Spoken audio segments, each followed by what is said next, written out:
We're Grayscale, and we're on Front Row Live.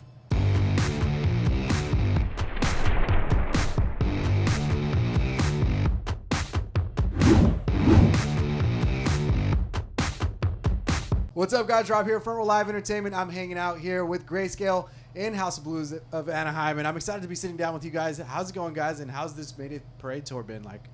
It's been amazing. We are having the best time. We're about week and a half, almost 2 weeks in, and we're having a blast. Yeah, it's been amazing. Nice. It's cool that 20 years. I mean, for this band, 20 years they've been around, and you know it's incredible for a career in the music industry, let alone for pop punk. You guys are about to hit your 10-year as well as a band. So I'm curious, like during that process of getting to where you're at today, like what would you say has been the biggest obstacle that you felt you had to face to get to where you're at today? Everything. I think being in a band is just a grind, and it's like we love it, but it's exhausting, but it's like really rewarding. And you know the grind of it's definitely rewarding. Yeah. Yeah, there's really never like an easy spot where you're just hanging out. it's just head down, grind. Yeah. It's always been something. Yeah. It's always been something. Now, you guys just dropped the 4th album earlier this year, The Hart, and you guys went back to your roots, back to the basement. So I'm curious, like being able to write this record or to get into that mindset of this album, did you guys go back to your older or earlier discography to kind of get more inspired into those sounds and styles and just the way that you did things back then?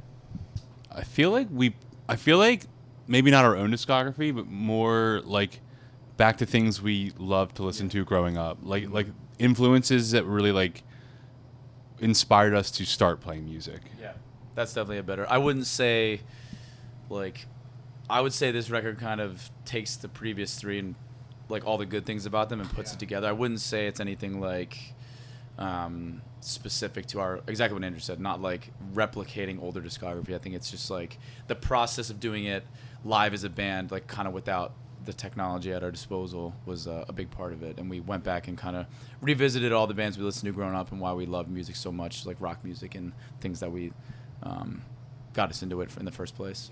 Yeah. Did it feel like you were back home? I mean, I guess literally you were back home during the process of recording and writing this album? Yeah, I mean, we write all our records, like we kind of started in our little studio in Philly, and sometimes we'll do some in like studios in Nashville or LA, but I think this one we spent a lot of time playing as a band in our room, less time in like the computer, but more time like really writing it like a rock band, like bands did that we grew up listening to, yeah. Now, you guys also worked with Eric Palmquist, a different producer that you guys have. I don't feel like you guys have worked with him before on any previous stuff. So what was that experience like working with Eric, and how would you say that he pushed you to try new things but yet still be comfortable during the process? It was really cool. It was awesome. We loved working with Eric. I think one thing we all kind of mentioned while we were in the studio was that the studio felt lived in. Like you kind of walk in and it's just like, it's just gear that's been used like for years, and it feels like a workshop. A workshop, yeah. It felt like a very creative space that you can just try anything. There's not like rules to it, and I think that definitely like had an impact on what came out in the record. Yeah, and we kind of what we alluded to earlier, like the way "Not Afraid to Die," that song specifically being the first kind of bridge single that came out. Like, not only did we write that song, you know, and rehearse it a million times in our rehearsal space in Philly as a band, but when we recorded it with Eric, we recorded all the instrumentation like at the same time in the studio, cut it all at the same time, and I think that definitely is a lot of why it sounds as like band in a room as it does. You know what I mean? Right. So yeah, Eric did a great job pushing us. Like, I think he's really good at like engineering and using like getting different tones. We spent a lot of time with like pedals and old amps and shit like that, and yeah. Yeah, it was pretty cool. There was like, what did he have? He had like was it a 50s Fender? It was like a really, really old Fender, like what was it, like a Blues Deluxe or something like that? Amp that was like this big. Yeah, it was crazy. You plug your guitar into it, and you're like, oh yeah, that's what it should sound like. Yeah, like, it's pretty awesome. Yeah. I'm curious about the drums. What did you guys do differently on the drums this time around? Nick, can you tell me a little bit about that and that experience with Eric? Because I believe Eric is a drummer, right? Is this the right producer? I don't know if Eric's a drummer, but our co-producer, Danon Rector, is a drummer. Okay. And having him in the room with us for the whole process was really helpful for me because I love, like, getting a bunch of different, like, grooves and fill ideas and, like, bouncing ideas off with the rest of the band and the producers and stuff. And Danon has a really great ear. Yeah. It was cool. Like, I think Eric had brought in this, like, old Ludwig, I forget what kind of metal it was, but it was like an aluminum kind of kit, some sort of, like, metal kit that was it sounded really cool. And we used a couple floor toms as, like, we used a floor tom as a rack tom, so we had, like, we just had this one kit set up where it was, like, massive drums, and I think complemented with, like, the room, it just turned out really, really cool for a lot of songs. Yeah. We had fun. Dallas, what song would you say that you felt most challenged with during this album? Oh man, most challenged with.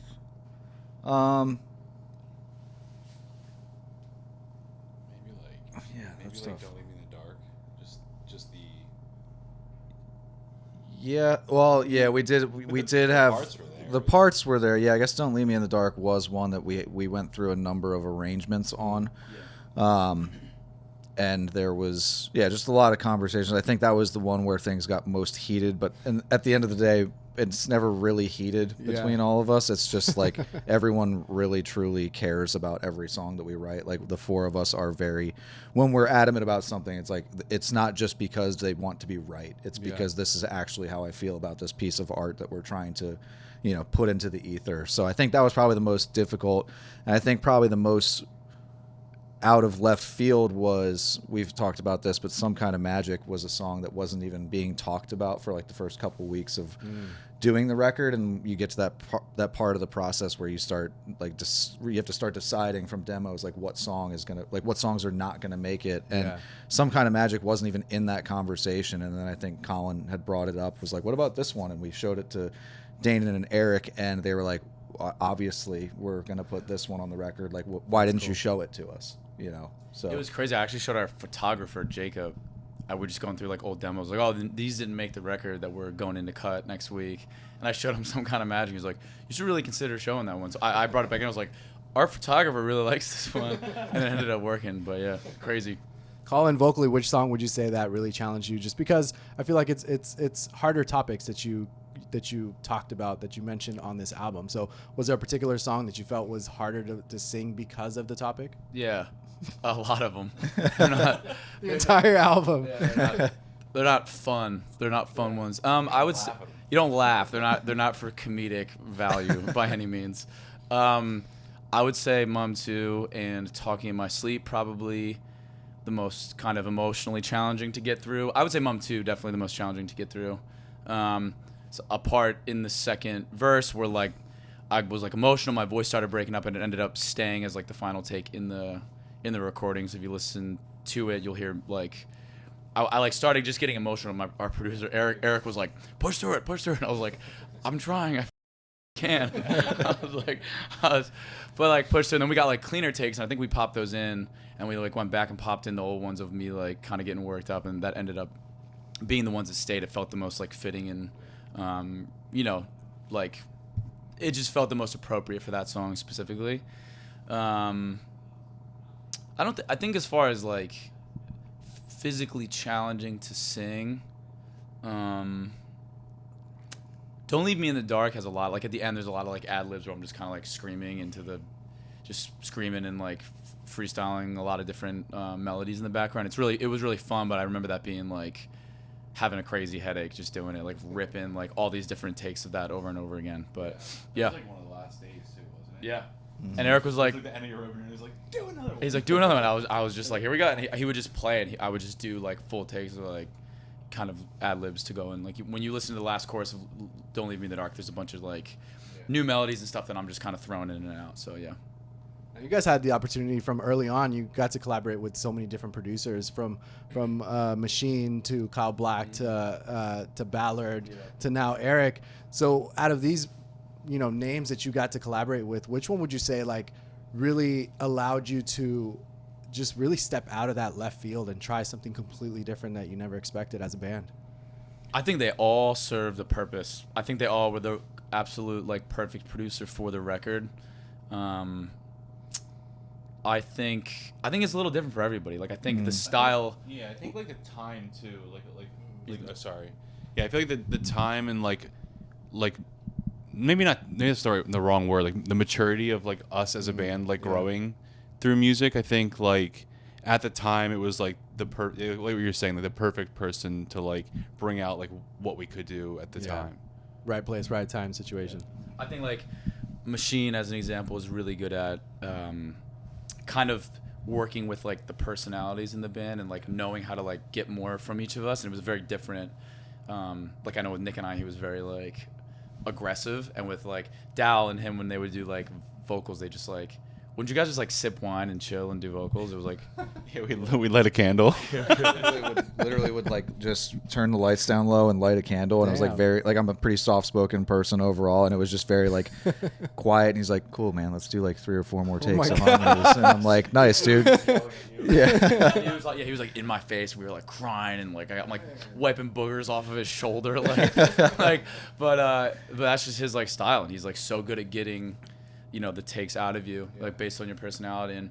And Courtney's so great at like, I feel like there was so much like 80s synth inspiration on Umbra that Courtney did like such an incredible job with, and we really like went down a lot of rabbit holes with him. And Eric a lot in the room, like raw, like we talked about. So everybody has strengths and weaknesses, but they were all like phenomenal. We're friends with all of them, still like wonderful people, and we loved working with all of them. They all come out to shows and hang out. That's awesome. We see them whenever we can.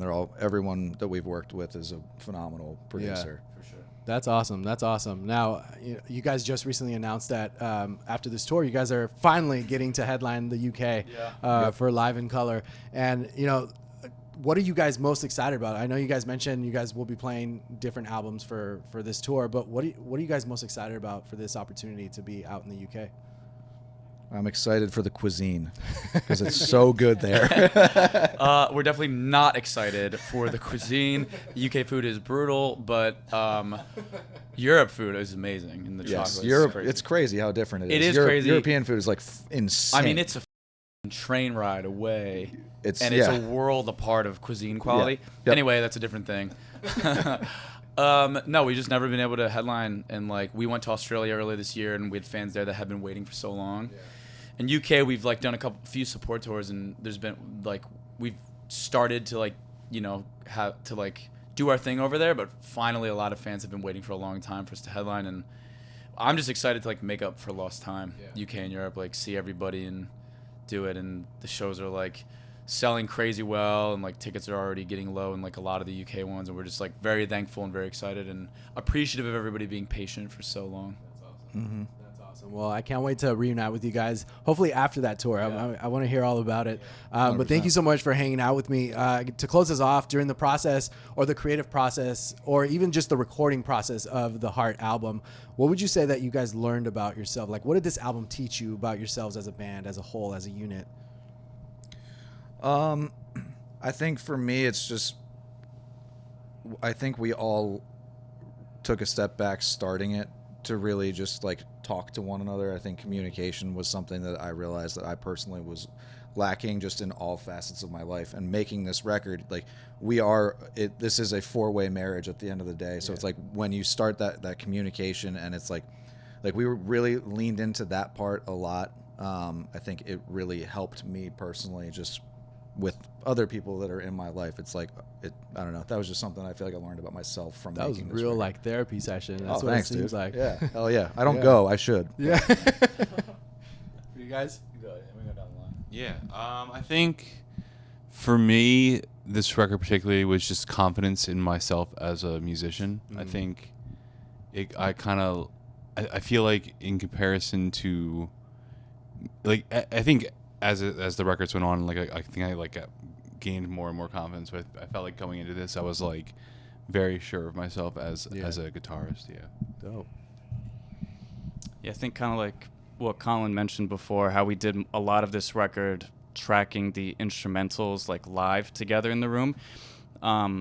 It just forces you to play super tight and be locked in with one another. And I think I kind of loved that.